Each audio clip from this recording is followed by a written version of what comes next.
judgment wars on Syria, Gaza, and Lebanon. Keynote scriptures, Amos chapter 1, verse 3 through 10, Septuagint text. And Yahweh said, for 3 sins of Damascus, and for 4, I will not turn away from it, because they sawed with iron saws the women with child of the Gilead.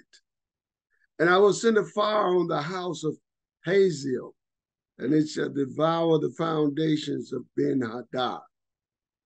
And I will break to pieces the bars of Damascus, and will destroy the inhabitants of the plain of On, and will cut in pieces a tribe out of the men of Haran.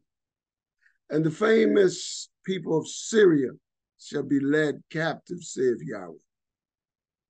Thus saith Yahweh, for 3 sins of Gaza, and for 4, I will not turn away from them, because they took prisoners the captivity of Solomon, to shut them up into Edom. And I will send forth a fire on the walls of Gaza, and it shall devour its foundations. And I will destroy the inhabitants out of Ashdod, and a tribe shall be cut off from Ashkelon. And I will stretch out my hand upon Ekron, and the remnant of the Palestine shall perish, saith Yahweh. Thus saith Yahweh, for 3 transgressions of Tyre, and for 4, I will not turn away from it, because they shut up the prisoners of Solomon into Edom, and remembered not the covenant of brethren. And I will send forth a fire on the walls of Tyre, and it shall devour the foundations of it. Dearly beloved, as the wars and rumors of wars are increasing in the so-called Middle East, there is the anticipation by the FBI that the violence of these wars could spill over into America, particularly since America is considered around the world to be a partner in crime with the Israeli government's war on Gaza. As this war proceeds into a regional war, just today we heard Nasrallah saying what many were wondering he was going to say today. This is the guy that's the chief of Hezbollah in Lebanon. People were wondering if he was going to declare war on Israel today. And he served notice that on the very next day after October the 7th, on October the 8th, that they had already declared war on the Israelis. So that put that to rest, the notion whether they from the north were going to come down. But also we see that Yemen has also declared war on Israel. A small nation far from Israel. It's just 50 miles across the Red Sea from Ethiopia, Djibouti, and those areas at the Horn of Africa, that they declared war on the Israelis. And they even fired some missiles already in that direction that were shot down. So the formation of other regional powers around the land of Israel are a constant threat to the Israeli government. In our previous study in Isaiah 17, we identified how tensions between the state of Israel and Syria, Damascus, will escalate to the point that Isaiah, the son of Amos, said in verses 1 through 3 of Isaiah 17 that a war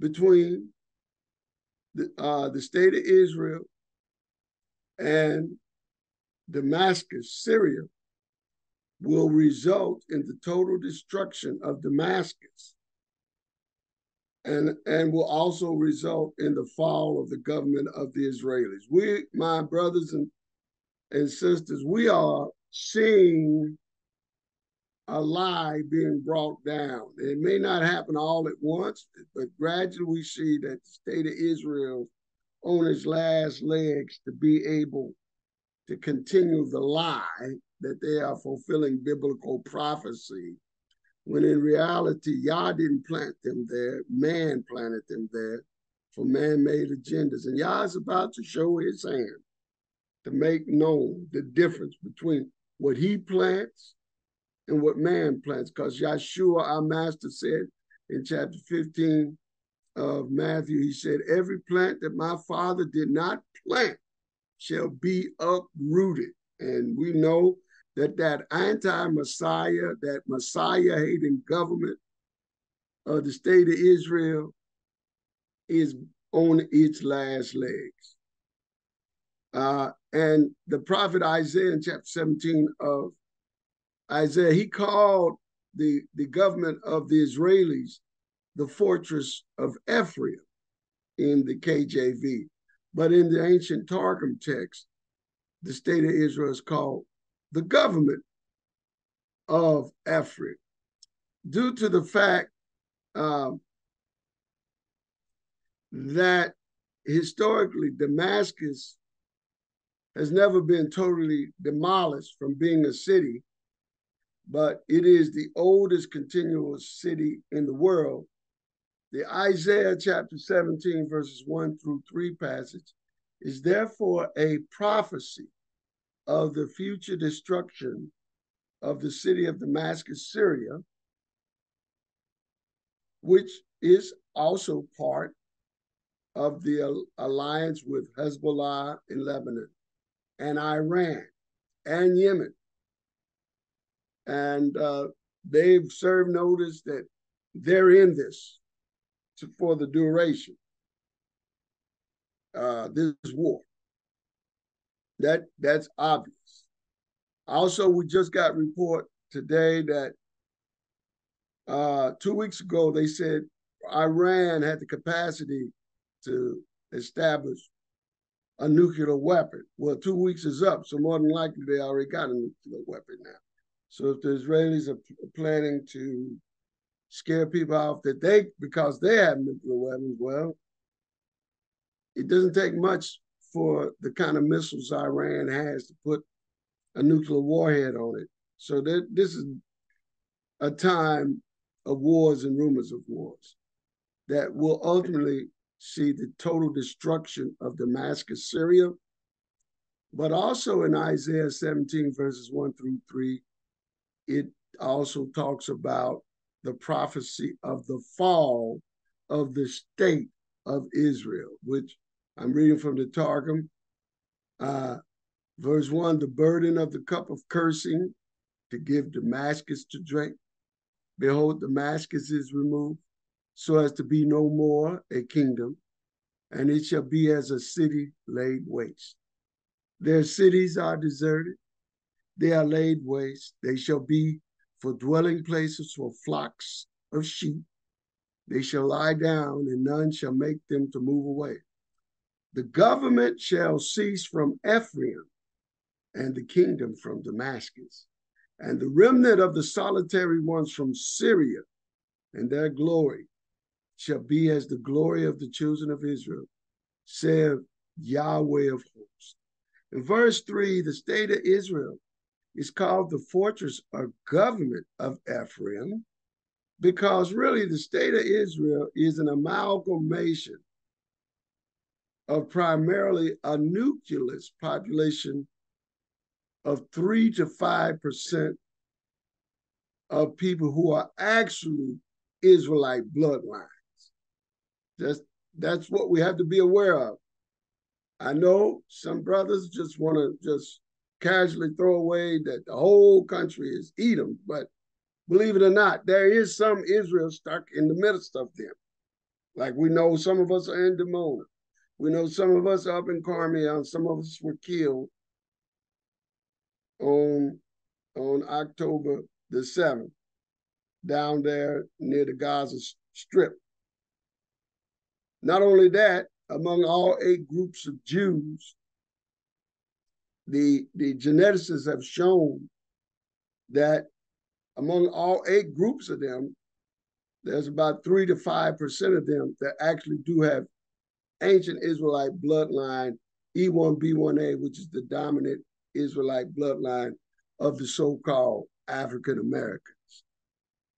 So we understand then that this state of Israel is really a nucleus population based around 3 to 5% of actual Israelite bloodlines who primarily descend from the Israelite exiles of Ephraim, as well as the other 10 northern tribes of Israel. So that would mean that 97 to 95% of the state of Israel, they're not bloodline Israelites. But we cannot dismiss the fact that Yah is still dealing with that land. He's still dealing with that land from the vantage point that 3 to 5% Israelites that are there, that still means something to Yah.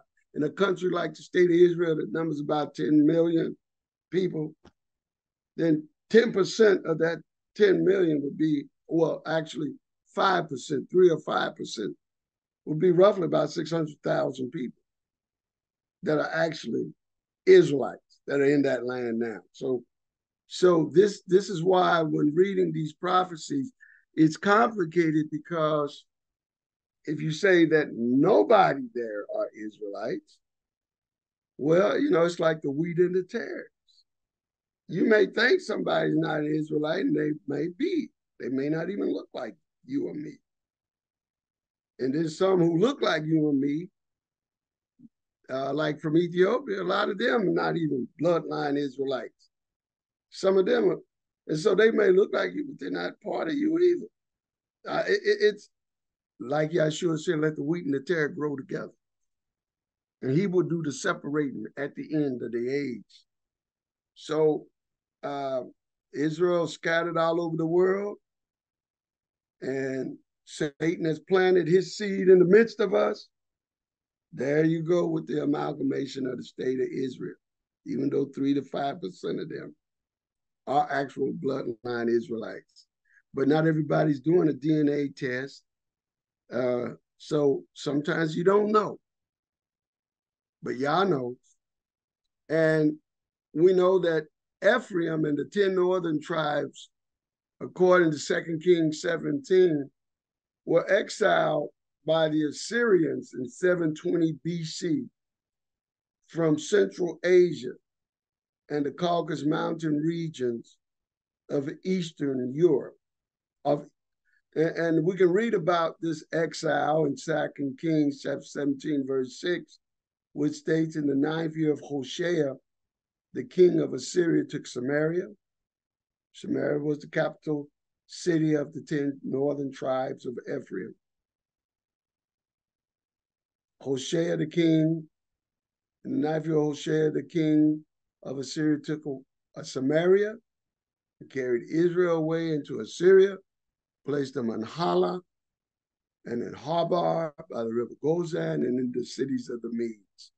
So living as exiles among these foreign nations, described here in 2 Kings, the northern tribes of Ephraim mixed with these foreigners, or else converted many of the foreigners, most of the foreigners, to their Israelite spiritual way of life, as stated in Hosea chapter 7, verse 8 through 12, where Yah condemns Ephraim for mixing himself among the Gentiles. He says, Ephraim, he hath mixed himself among the people. Ephraim is a cake not turned. Strangers have devoured his strength.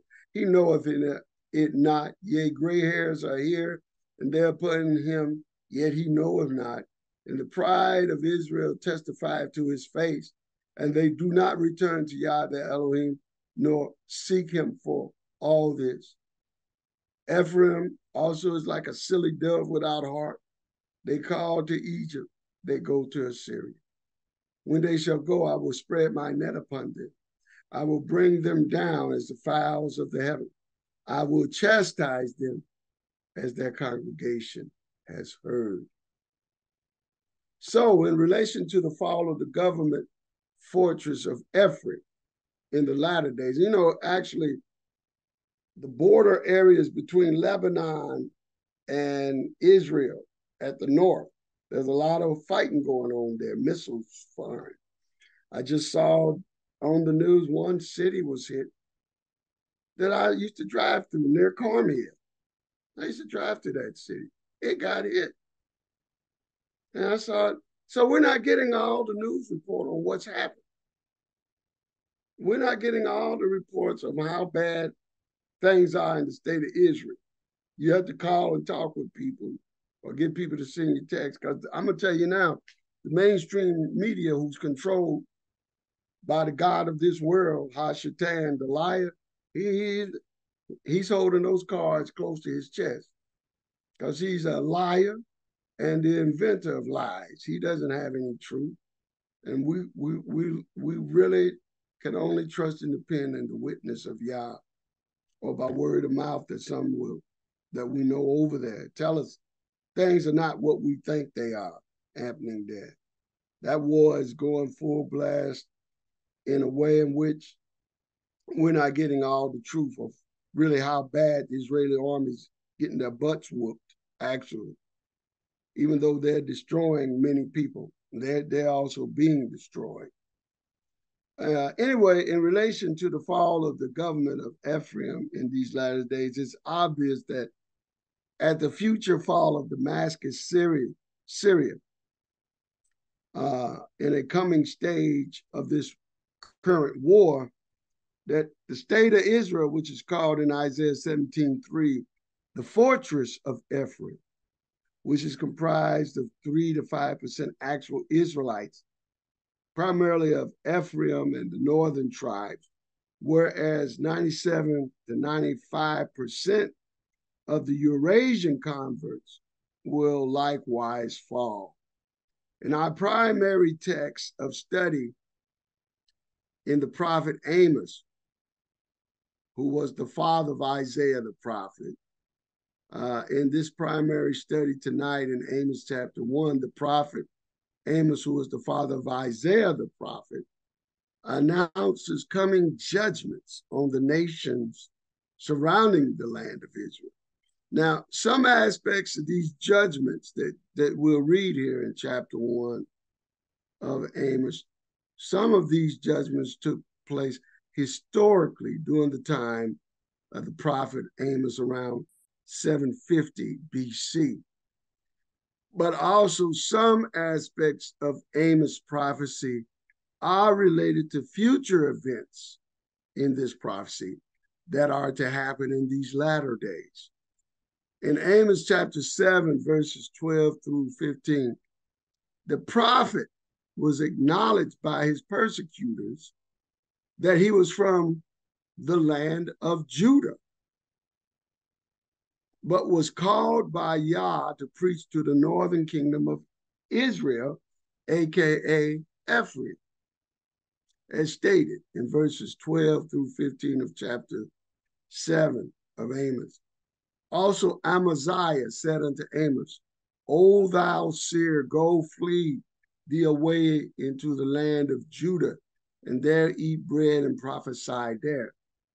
But prophesy not again anymore at Bethel, for it is the king's chapel. It is the king's court. In other words, this is a primitive example of cancel culture, where we'll take the real truth down off of the media. They basically didn't have internet back then, but they were still saying the same thing. Hey, we don't want you coming telling the truth in this area. Well, listen to what Amos said back to them, verse 14. Then answered Amos and said to Amaziah, I was no prophet, neither was I a prophet's son, but I was a herdman and a gatherer of sycamore fruit. And Yahweh took me as I followed the flock.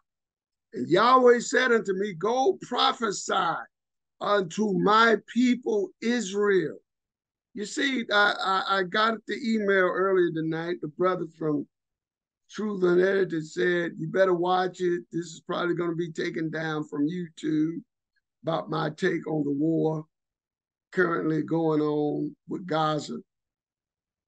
And that if you want to see more of what I'm saying, you may have to go to my Rumble channel or go to my internet website to get more of this. Well, you see, council culture was definitely going on back in that time too.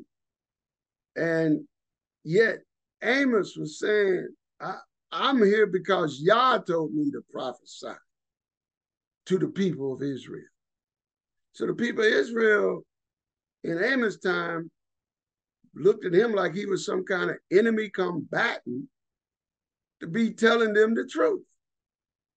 The fact that we notify people of the danger they're in, some of our people that are in the land of Israel now, that took Jewish conversions to become citizens there, or either they burned their passports at the airport when they moved there, and the United States government wouldn't let them come back because of that.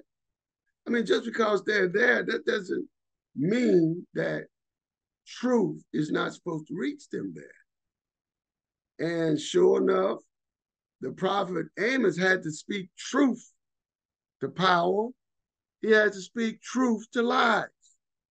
So as Amos warned the northern kingdom of Ephraim, which today is the state of Israel, as Amos warned the northern kingdom of Ephraim of their coming judgments for departing from the law of Yah, he also in chapter 1 calls out for judgments on enemy nations of Israel who surrounded them. See, you and I must understand the reality of the world geopolitics. And I'm speaking about you and I of the people of Israel. You see, we may hold a lot of sympathy with the nations around the state of Israel that are coming to attack it. But see, we got to remember, though, that those nations that want to attack and bring down the government of Israel, they are all united. They are all confederate that the name of Israel may not be remembered on that land. They want to call that land Palestine. They don't want it to be called Israel. So you can see now we're between a rock and a hard place. The state of Israel denies truth of who we are, and 95 and 97% of them are not Israelites. Then you got the surrounding nations that are coming against the state of Israel. And their thing is, if they win, then they don't want the name of Israel to be remembered over the land of Israel anymore. So you see, circumstances being as they are, we have to trust in Yah for what he has for us to do. And be aware that being an Israelite, after what the Israelis have done, will make you hated all around the world. Even just this past week in Chicago, some of our young sons, as you know, are out there preaching on the street corners in all of our major metropolitan areas. And this past Sunday, there was a big Palestinian march in downtown Chicago. And, you know, our young men, they really like to speak truth, no matter how obnoxious they may come off speaking truth. And they called this out about Gaza and about the Ishmaelites don't have a right to the land of Israel. And some of those who were protesting in the huge Palestinian march, they threw a bottle and hit one of our young sons in the face with a bottle. And of course, our young sons went out and fought, and it made international news. But how devious it was reported was that in the initial story, before our people were able to put their account up on YouTube, the initial report of it was put up on international news by an Israeli Jewish reporter who was marching in the Palestinian big protest march in Chicago. So the slant on us was Black Israelites started the fight in the Palestinian March in Chicago. So you see, we don't have friends on any side but Yah. And that was the condition and position that Amos was in. And so, yes, we do have a gripe with the state of Israel. But looking at the alternative of the surrounding nations around the state of Israel, we shouldn't be on the sidelines cheering for them either. We need to stay out of it because Yah is doing his thing, such as is the case on the surrounding nations as foretold in Amos chapter 1 about the judgment of Damascus in verses 3 to 5 of Amos chapter 1, which states, "Thus saith Yah, for 3 transgressions of Damascus and for 4, I will not turn away the punishment thereof, because they have thrashed Gilead with threshing instruments of iron. But I will send a fire into the house of Hazael, which shall devour the palaces of Ben-Hadad. I will break also the bar of Damascus, and cut off the inhabitant from the plain of Avan, and him that holdeth the scepter from the house of Eden. And the people of Syria shall go into captivity into Kir, saith Yahweh." Now, in this section of Amos 1, the great enemy to the northern kingdom of Ephraim was Syria, whose capital was then and still is today Damascus. Historically, the Syrians were noted for their raiding parties against the northern kingdom of Israel. Particularly, as cited in Amos 1:3, the Syrians raided and abused the Gilead section of the northern kingdom of Israel. For this reason, Yah stated his judgment on Damascus, which was ruled by the Ben-Hadad dynasty of the Hazael family at that time, which states, verse 3, "Thus saith Yah, for 3 transgressions of Damascus, and for 4, I will not turn away the punishment thereof, because they have thrashed Gilead with threshing instruments of iron." Eventually, Damascus, Syria, was captured by the Assyrians around 720 BC. But the Assyrians did not destroy Damascus, but they sent the exiles of Damascus to Kir, which is today in modern day Armenia in Central Asia. And so we read in verse 4 and 5 of Amos 1, "But I will send a fire into the house of Hazael, which shall devour the palaces of Ben-Hadad. I will break also the bar of Damascus, and cut off the inhabitant from the plain of Avan, and him that holdeth the scepter from the house of Eden. And the people of Syria shall go into captivity unto Kir, saith Yah." Yet Yah says in Amos 9:7 that he would one day return the Syrians back to their land from Kir, which is today Armenia, just like he will return the northern tribes of Israel back to their land one day. For in Amos 9:7 it says to the Israelites, "Are you not as children of the Ethiopians unto me, O children of Israel?" Now that's a statement saying that the Israelites in Amos' time were going to be scattered down into Africa. And sure enough, that's what happened to us. But then Yah also states about the surrounding nations as well from ancient times. Have not I brought up Israel out of the land of Egypt? Yeah, we were once in Egypt, and Yah brought us out of Egypt. So Yah is saying, so will I bring you out of your captivity and scatterings that led you into the African diaspora where you are now in America. He said, I'll bring you out. But also he says that the Philistines or the Palestinians from capture. In other words, Yah is saying some things here about the future of the Palestinians. And then he says the Syrians from Kir. Notice in Isaiah chapter 17, verse 1 through 3, it states that there will be a war in the future when the Syrians are back from Kir. And the northern tribes of Israel that went to Ethiopia are back, which was fulfilled by the Beta Israel's return to Israel from Ethiopia in 1991, many of whom are in the Israeli army currently.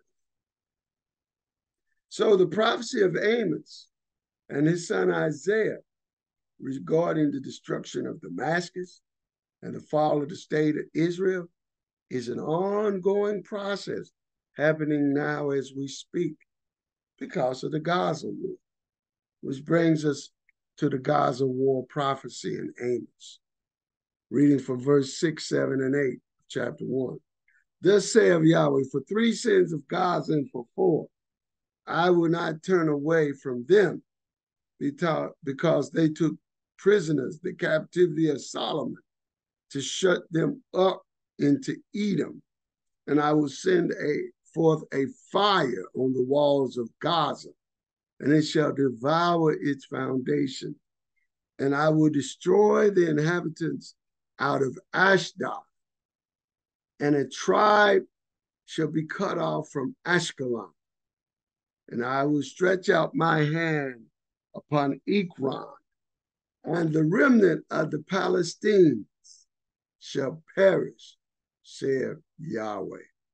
Now, the historical prophetic indictment on Gaza in verse 6 states, thus saith Yahweh, for 3 sins of Gaza, and for 4, I will not turn away from them, because they took prisoners the captivity of Solomon. I'm reading from the Septuagint text.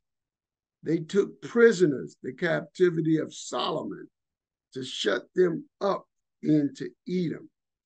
The prophets witnessed of historical judgment on Gaza, the land of the Palestine or Palestinians or Philistines that Amos spoke of in chapter 1, verse 6 in the Septuagint text, was due, this judgment on them, on Gaza, was due to their capture and enslavement of the descendants of the royal house of David through Solomon's lineage and their slave trade along with the Edomites, as recorded in 2 Chronicles chapter 28, verse 16 through 18, which states, at that time the king Ahaz sent unto the kings of Assyria to help him, for again the Edomites had come and smitten Judah and carried away captives. The Palestinians also had invaded the cities of the low country of the south of Judah and had taken Beth Shemesh and Ajalon and Gedoroth and the so-called with the village thereof, and Timnah with the village thereof, of Gimzo also the village thereof, they dwelt there. But in Amos 1:7, there is clearly a parallel from historic times, as we read in 2 Chronicles. There's clearly a parallel from those historical times to the latter days of Amos' prophecy, in which Gaza is currently on fire by war with the Israelis. And verse 7 states, I will send forth a fire on the walls of Gaza, and it shall devour its foundation. Now, I know it's heartbreaking to see such devastating results on Gaza, death of innocents. It's devastating to see it. But unfortunately, when people get in the way with Yah's will and purpose and plan, after he gives so many warnings and people don't listen, then unfortunately they reap the consequences. Because all of those people, none of them are willing there in the Gaza Strip to acknowledge even the name of Israel is the true name of the land. I know Walisa, Sister Walisa was with us. All the group of us were staying at a hotel on the Palestinian side of town. And it wasn't a 5-star hotel, but it was inexpensive. They treated us nice, but I remember distinctly. This was in East Jerusalem. And I remember distinctly, though, sitting there talking with them, and they were nice. But whenever I called the land that we were in, the land of Israel, they would always correct me and say, no, you mean the land of Palestine. Well, and that's what the world is running with. Yet, unfortunately, because they still want to hold on to the thought that that land belongs to them and not to you, they put themselves in the way of Yah's plan for you. Just like the state of Israel got in your way and denies you access to being able to move in the land. So Yah's putting both of them, the Israelis and the Palestinians, in a position where they're facing judgments. And this is why we read in verse 8 of Amos 1. It mentions about Yah's fire on the towns of Ashdod and Ashkelon and Ekron that were historically Philistine towns in Amos' time. But in these latter days, those towns are all Israeli towns now. And the prophet says to them the word of Yah's judgment. This is where that whole October the 7th massacre took place, was down in that area, around Ashdod and Ashkelon, where some of our people were killed. Read verse 8, he says, I will destroy the inhabitants out of Ashdod, and a tribe shall be cut off from Ashkelon. I will stretch out my hand upon Ekron, and the remnant of the Palestinians shall perish, saith Yahweh. In the Septuagint count, Ashdod, Ashkelon, and Ekron, they are now Israeli town areas that were initially hit on October the 7th by Gaza. Some of our people were trapped in Ashkelon that were able eventually to get back to their home up in Carmel. It's fascinating to understand that, and this is something fascinating about the 95 to 97% of the Israeli population. It's fascinating to understand that the Israelis are more genetically related to the ancient bloodlines of the ancient Philistines than they are to ancient Israelites. Let me repeat myself. It's fascinating to understand that the Israelis are more genetically related to the ancient bloodlines of the ancient Philistines than they are the ancient Israelites. The Israeli main DNA is haplogroup J, and this is the same ancient DNA of the remains of ancient Philistines who came from the European Mediterranean islands as Crete and Cyprus, and the southern Mediterranean European lands of Italy and Greece and Anatolia, Turkey. So it's fascinating what Amos said in Amos 9:7. that the Philistines came from Captor, which is the European Mediterranean island of Crete. When he said, "Are you not as children of the Ethiopians unto me, O children of Israel, saith Yahweh? Have not I brought up Israel out of the land of Egypt, and the Philistines from Captor, and the Syrians from Kir?" So there are some Philistine bloodlines that are the majority bloodlines of modern day Jewish people who occupy the cities of Ashkelon, Ashdod, and Ekron today.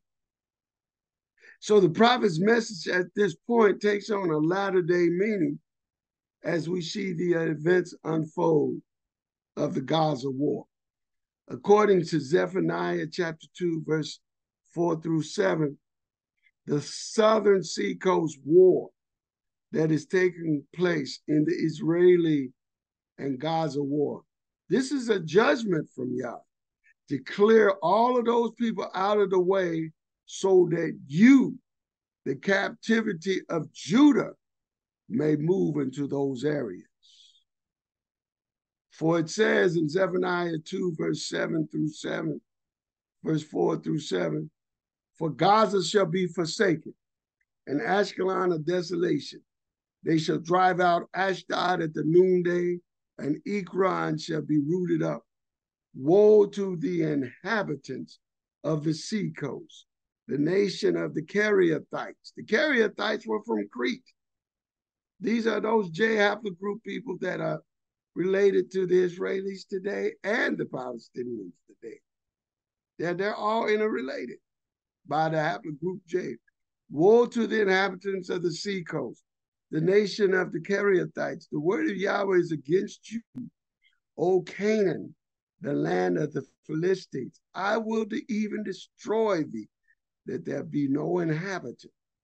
And the seacoast, that is the seacoast on the Mediterranean seacoast of Israel, it shall be dwellings and cities for shepherds and folds of flocks. For flocks. See, right now there's nothing but densely populated urban areas along that strip. Yah saying he's going to wipe it out. It's going to be farmland in that area. May Yah have mercy.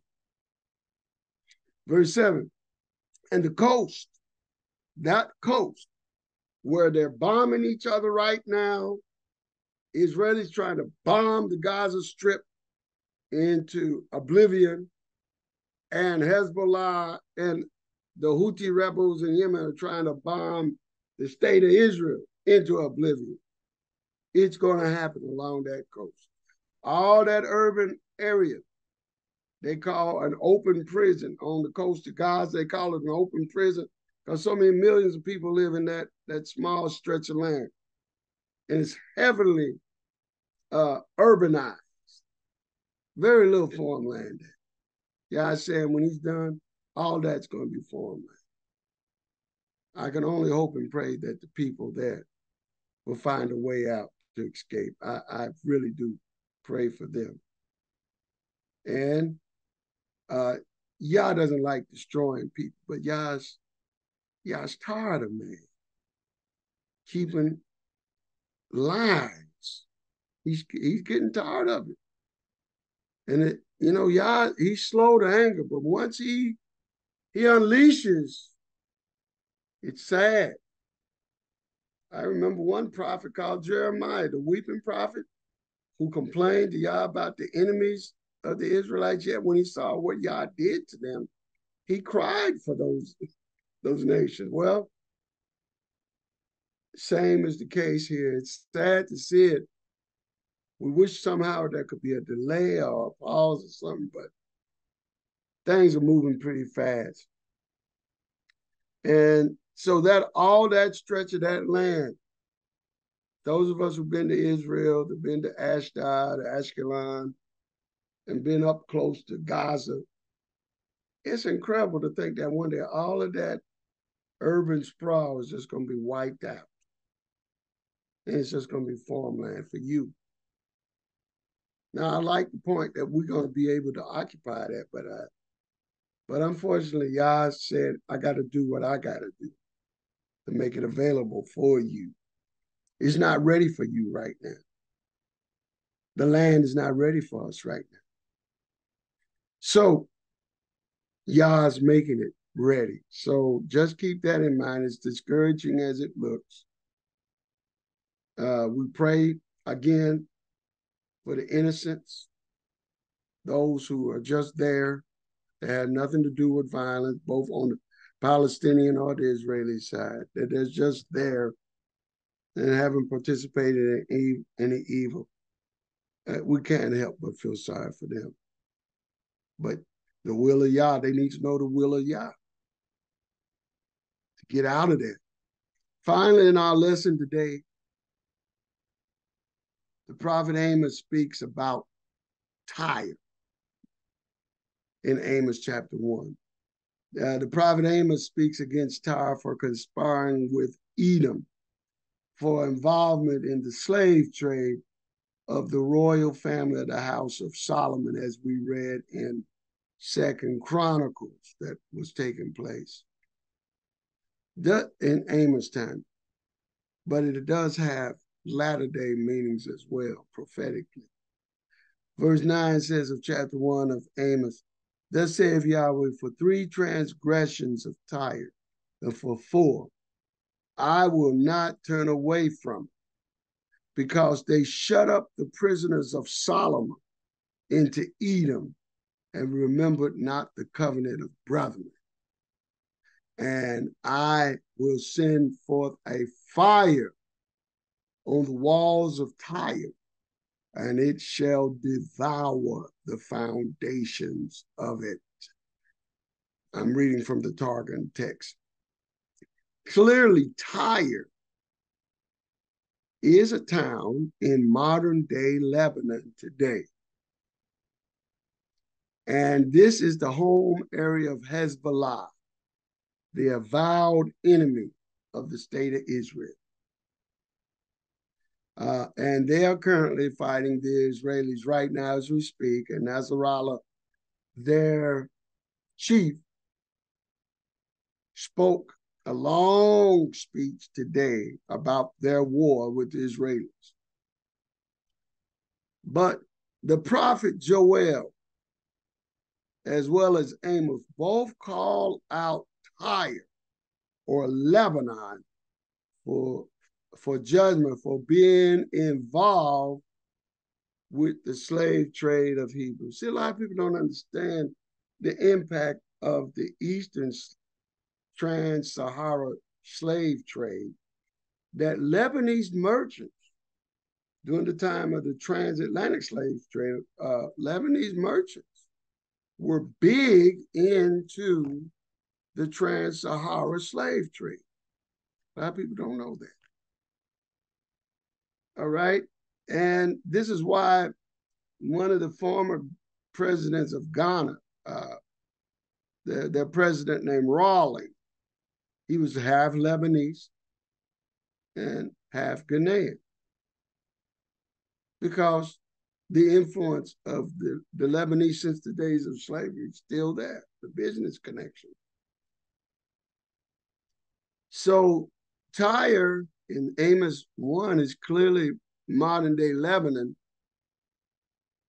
And according to Joel, the prophet, as well as Amos, both call out Lebanon, or Tyre as it's called, for judgment for being involved with the slave trade of Hebrews. It's stated in Joel chapter 3, verse 3 through 8. They have cast lots for my people, have given a boy for a harlot, and sold a girl for wine that they might drink. Yes, and what have ye to do with me, O Tyre and Sidon? That's Lebanon. And all the coast of Palestine, that's Gaza. See, they're all united. Hezbollah and Hamas, they're united. That was clearly in the speech today that Nasrallah gave. Their unity with Hamas in Gaza. So Yah calls both of them out. Yeah, and what have you to do with me, O Tyre and Sidon, that's Lebanon, and all the coast of Palestine, that's Gaza? Will you render me a recompense? And if you recompense me swiftly and speedily, will I turn your recompense upon your own head? because you have taken my silver and my gold, and have carried into your temple my goodly pleasant things. The children also of Judah and the children of Jerusalem have you sold unto the Greeks, that you might remove them far from their border. Behold, I will raise them out of the place whither you have sold them, and will turn your recompense upon your own head.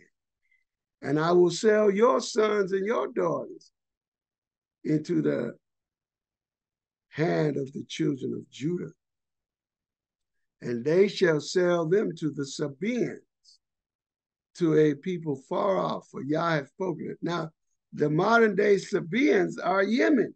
Now, Yemen is supposed to be connected with Gaza and with Hezbollah in Lebanon today, but evidently something's getting ready to happen down in Yemen. I know they shot a few missiles to the state of Israel, and guess what? They were aiming the missiles. Yemen actually aimed its missiles to hit, just yesterday, the nuclear reactor in Dimona, where the Israelites are. That's right. They aimed the missiles for the nuclear reactor in Dimona just yesterday. So, yeah, I saw that, and sure, we pray for our brothers and sisters there. They picked the wrong Messiah. Nonetheless, that's still our family. That's still our people. And Yah still recognizes that.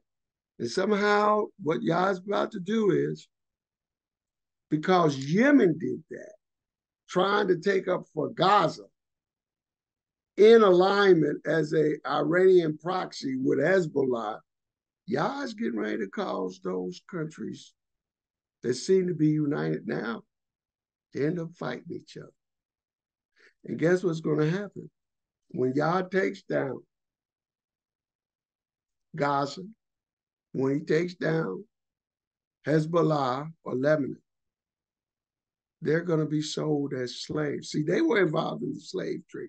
Yah will sell them into the slavery to the merchants of Yemen, which is where ancient Sabaeans were.